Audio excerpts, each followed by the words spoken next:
Hey everyone, I don't think I'm gonna read today. I think I'm just gonna talk. I trim my beard. Gosh, I need to lose weight. But anyway, I'm gonna talk about setbacks and stigma today. At first, I was just gonna talk about stigma until I had a setback, and then I was like, well, let's talk about setbacks because those happen to everybody, regardless of if you're dealing with a mental health condition or not. You're gonna have setbacks in your life, whether they're external or internal, whether they're something you can control, whether it's something you can't control. In my case, it was absolutely something I could control. So basically, my mom has been managing my meds for the past year and a half, 2 years, because I would take too many, or I really wouldn't skip doses, but I usually like take too much of some stuff, like my sleeping meds, just to like knock myself the hell out, so I didn't have to like deal with anything or feel anything. So I take Ambien, I take Seroquel, so those drugs you can have potentially for abuse. So anyway, my mom was managing my meds, and she'd only give me. She had we have two safes in the house because of me. Go figure. So she had those under lock and key in a safe, and she would administer them to me when like throughout the day. And she just turned the meds. I've been doing a lot better lately, so she just turned the meds over to me. And of course, the first day I get it, I take like during the day I take like two Ambien just because I just didn't. I wanted to feel differently than I wasn't doing badly. I like to feel like I like to feel. I don't like to be sober necessarily if I can help it, but I know that I need to be sober for the rest of my life. It's not necessarily alcohol, but it's also drugs. I like to take pills, or else I used to like to take pills. That's why I'm on Suboxone. But anyway, I took two, and then, gosh, that day I got in like a car accident because I was so out of it. Fortunately, there wasn't any damage, but I hit a parked car because I was so out of it. And then like that night, I took two more, and then the next day I woke up and like I was feeling pretty good, so I was like, yeah, I'll take two more. And so I did this for like 4 days, and my memory was fucked up, and like my dad was like, something's wrong with you, man. Like I don't know what it is, but like something's off with you, and I just want you to know that i'm I'm observing this. He tells me, and something was off. I was taking too many Ambiens, and now I won't have enough Ambiens when I get to the end of the month. So I'll have to suck it up and not have them when I need to sleep. So that's the trade-off. So I had a setback, but I got up on Friday and I felt pretty good, and I was like, nope, I'm not gonna take Ambien in the day today. I'm gonna go to the gym. I'm gonna join the gym, and so basically, what I try to do is not beat myself up like at all about stuff. Like, dude, I was taking Ambiens. I got into a fucking car accident. Like, Jesus Christ, I'm 39 years old. Like, you expect that behavior from a 16-year-old, but I do have my setbacks, and I'm not giving myself like a complete free pass to be like a shitty person, but like I know why I did it. I wanted to feel good. That's why I do anything. It's not a malicious. I don't have any malicious intent ever. I just want to feel better and I a lot of times I feel like shit. That's why I'm on so many meds. So, but having said that, I got back on my horse on Friday. That was yesterday, and I had a really good day. I went to the gym, and today I got up. I'm not feeling as great as I was, but I'm just gonna keep going and go to the gym again. And so, if you have a setback, I think the most important thing is, and I think this is pretty obvious, but it's so hard to do, and I've gotten actually pretty good at it. Is not beating yourself up about it, and then repeating the cycle and being like, okay, well, damn, I've been like drinking too much lately. Oh fuck. Well, I'm just gonna have some more beers tonight, and then you got to break that cycle. You got to get up and be like, I've been drinking too much lately, but fuck it. I'm not gonna drink today. I'm not gonna beat myself up about it. I'm gonna have a good day today. And then you might have an okay day, you might have a shitty day, but whatever. And then even if you drink that next day, the point is to get up the next day and be like, man, I fucked up again, but I'm not gonna let myself if you continually have setbacks, like eventually you're gonna be like, fuck it. If you keep looking on the bright side, I know that's corny, but and another thing about setbacks is I forget. But anyway, there's different kind of setbacks. There's like, say you lose a job, or your unemployment runs out and you can't control it, and then you start to have negative behavior because of that, or it's like more internalized, like mine is. But I've been so used to dealing with setbacks, like I just don't even let them bother me anymore. I'm just like, well, that happened yesterday. I took too many Ambien and I got in an accident. That sucks. I'll have to deal with the repercussions of that. But how am I doing today? I'm really good about like how am I doing today, because if I feel good and I'm having a good day, like not much can bring me down, like so. Incidentally, a lot of things are going well now for me. I did officially get a job offer. I start November 16th, and it's a really cool job. I'm working with people with mental health issues and disabilities, and I'm going to be counseling them one on one in their homes. I'm going to be helping them with their meds, administering their meds. Going to become certified to administer meds. It's called the MAP certification, and I'm going to be helping them with daily tasks such as like packing their luggage if they're moving, or cooking a meal, or just being there for them. And then I'll have to do a lot of documentation about that. So I'm going to be working from home too, which is cool. Doing some remote counseling, and then doing some one-on-one counseling. So it's called the Gandara Health Center, and it's basically it serves like underserved and diverse populations. Like one of the criteria, not necessarily for this position, but a lot of positions, is you be bilingual, because a lot of their clients are bilingual, or English is their second language. Usually it's Spanish as their first language. There's a large Spanish population, or Latina population in Western Mass. So, and they're finally, finally a lot of people starting to use the mental health services, which I think is great.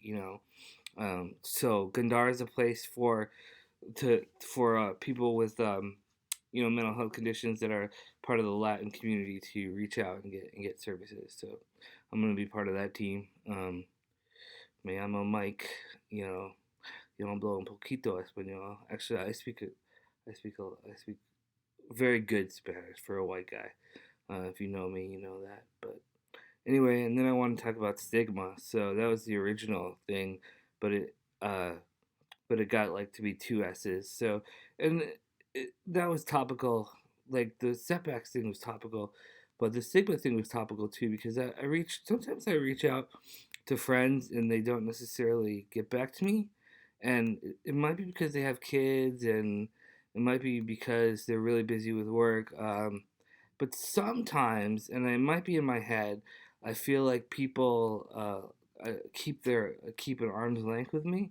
Especially I've done some really um, if people see me when I'm at my worst in a manic stage, like they've really seen an odd, sometimes violent, sometimes crazy side of me. Muli has seen it, and now a lot of my friends have actually seen it. There's been incidents in the past, and you know, the stigma of mental health is, if it's in the news, you see like these people on these mass shootings, like do they have a mental health issue, and like are they schizophrenic? And rarely are there terms used like schizophrenia or bipolar, or MMD, which is major depressive disorder, or GAD, which is general anxiety disorder. Rarely are the terms actually used, but they tend to say like, well, does this person have a mental illness? And I don't know if I haven't. I don't know. I'm not a researcher, but I don't know the statistics about people like violence with people with mental health compared to violence with people without mental health. But the groups that I found in group therapy, or just talking to people with mental health issues, a couple of my best friends I met in group therapy, and they have bipolar, or one of my friends is Asperger's. He's in maybe on the autism spectrum, but they're very nice and kind people, because they don't want other people to feel bad, and that's kind of where I'm at. Like, I'm a very kind person. I have a lot of compassion and a lot of empathy. I try to steer clear of empathy because empathy is like you're kind of putting yourself in that person's shoes and like feeling what they're feeling. And I don't really want to do that with people anymore. I want to be kind and compassionate, but I don't want to be bummed out if they're bummed out. I want to provide support in more of like a sympathetic and compassionate way than an empathetic way. I think empathy is tough because I have friends who are empathetic to a degree where it kind of hinders them, and like if like things are like going bad in the world or if things are going bad with their friends, they really like take it hard and they feel them shitty themselves, and that's not where I'm at these days. Like I'm not gonna feel shitty because somebody else feels shitty. Like at least I'm not gonna try. I mean, I don't have kids, and my fiance is in the Philippines right now. Oh, by the way, I'm learning Cebuano, which is similar to Tagalog. Mayong batag is good morning. Kumusta ka? How are you? Salamat. Thank you. Guapa ka is you look pretty. So actually, I'm learning this. Amping is take care. So I'm learning. I don't even have to look some of these things. Some of them I do still. Mayoko, I'm good. I miss you. Ginak. Anyway, I'm learning Cebuano, and hopefully, because my fiance Danica, who is not pictured here because she's still in the Philippines, is from Cebu City, Manduay City, in Cebu City. So it's like there's Manila, there's other cities, whatever. Anyway, so there's a stigma around people. I remember I did something really kind of crazy. I was drinking pretty heavily on a lot of medication, and I got violent, and then I something happened with my stepbrother, and he witnessed me in a very unstable state of mind. And then when I wanted to see him and his kids again, it was shortly thereafter. Not enough time had really passed for him to um, for things to settle down. And he was like, "Well, I'd rather see you one on one before we hang out with everybody." And that was totally cool. Like, I told my parents, and they were like, "Oh, that's kind of odd," because they see me on a day to day basis, so they know my like. I was stable at the time, but a couple months prior, I wasn't. So there's that kind of sucks. Like, I've always felt like, well, I'm very very open with my bipolar. I'm very open, but that's really good for me. Like, it really helps me, and I think it helps a lot of other people. But at the same time, honestly, like I a lot of people look at me and they're like, "Wow, this dude's so open. He's so courageous," and yeah, it's cool. But at the same time, like, I do feel like there is a stigma with me, and I do feel like maybe if I would be like, "Oh, let me babysit your kids," I would feel like this is me. I don't know about if it's actually the other person or not, but I'd be feeling like the person would be like, "Oh, I don't know if I want Mike. Mike's great and he's really kind, and I just don't know if I'd want him around my kids without me there." And that's because of my condition, and that's something that I feel. I don't know if other people feel that about me, but I do feel, as much as I like want to break the stigma and be like, I can be just like a normal person. I do have a brain disorder, but there has been in the times where there has been times in my life where I've acted like quintessentially like manic and been like spent way too much fucking money and been violent and been just like kind of scrambled and kind of nuts. And those times are not good. Those times I need to be in care, and I've been in the hospital. I've been in the hospital against my will, and those are the times that they kind of reinforce the stigma. But I mean, every stigma comes from somewhere, so as much as I don't want to feel the stigma and say that, oh, it doesn't bother me, it does, because I have a brain disorder, and there's certain things that come with that, and there's certain stereotypes that come with that, whether they're true or not. And it's like, I don't think as a whole, like, people with mental health issues uh uh what's the word, commit more violent crimes necessarily, but maybe they do. maybe they do. Um, I just don't know. I know that I'm a very, very compassionate person, and if you come to me with an issue, like I'm all ears, and I will do my absolute best to help you out. And in that way, like it's like, wow, Mike's great, but there's also been times where I've been a little crazy, and Mike hasn't been so great. So I don't know. The stigma works both ways, and um, it's there.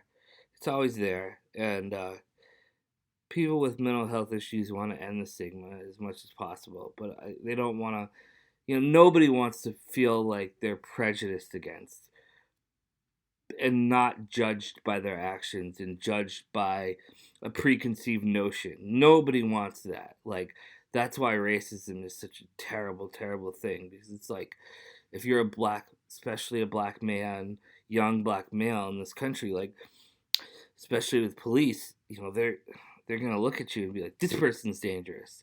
God, imagine that that's like the first impression you give people without even fucking saying a word or lifting your finger is like you're a danger to society. Like, it's horrible. Like nobody wants to think that, and like nobody wants to us people that have mental health issues are the same way. Like, we don't want someone to be like, hey, I want to be really open with my bipolar disorder. I have bipolar. I have been manic in the past. I have been hospitalized because in the past, but like, please don't judge me. We want it both ways, I guess. But nobody wants to be judged, by their condition, by their skin color, by the fact that they have this kind of brain disorder. You can judge me by my actions for sure. Like it's like if you see me manic and you can be like, hey Mike, you know, uh I don't necessarily want you around my kids right now. I'd be totally fine with that, but I wouldn't be fine with someone to be like, you're fucked up for the rest of your life, and I don't want you around my kids for the rest of my life.